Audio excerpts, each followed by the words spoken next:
Now, local businessman Sibu Dimes has always been an innovator. Being robbed and paralyzed back in 2008 has not stopped him from living and working independently while in a wheelchair. He currently runs a small business in Samora Machel where he cleans bins. The COVID-19 pandemic has helped him shift his focus, according to him, to create a fully functional business hub in Samora Machel. What is this all about? Sibu joins you now. Thank you so very much for joining us, Sibu. Welcome. Sibu, tell us a bit about your business and what inspired you to become a businessman. At first, it was a lack of job opportunities that you can get. I've tried to look for a job, but there was none. So up until I end up trying to open myself a small business. It was a car wash for the first time. But unfortunately, it didn't last me at that moment, because after a second month of opening that business, then I've got shot. I went to hospital, and then it took me about 6 months to be hospitalized. And when I came back from hospital, I was paralyzed and using a wheelchair.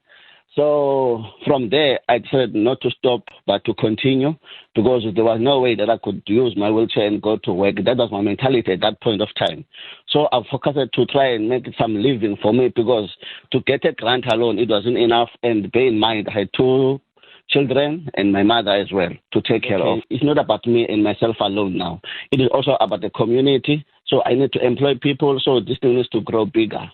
So I've seen, because there were many people who were suffering from getting a job as well. So for me, was to change the community as well, just to at least, even if I won't take them all, but at least I'll have a minimum that I can assist to give them a job opportunities to work. I'm doing some cleaning projects in the community where I clean bins, like for people that I have signed up for a amount of cash. And also, I'm on the transport side due to this COVID-19. What is currently moving forward is the cleaning side, because we need to keep the community clean as well. So I do understand that you have created a Backabuddy campaign. What happened last year when I was transporting some of my clients from TPSA, which is a big organization here in South Africa, a small car, when I was transporting to them, it broke down on the way to George. Unfortunately, it took me about 9 months to get my car back, due to the amount that I was charged to fix my car. That car was also used to transport the service here in Samora Machel and the outside of Khayelitsha, and I was actually forced to hire other people's cars, you see. And also, I didn't manage now to go into many places because I didn't have my own transport by then, because I was paying about 500 a day. So that was costing me a lot, and I didn't try to lose the people that I have. Also, it took me time to get the loans in order for me to get my car back. For me, I've lost so much between May and November last year. I mean, up until even now, but I didn't even recovered yet.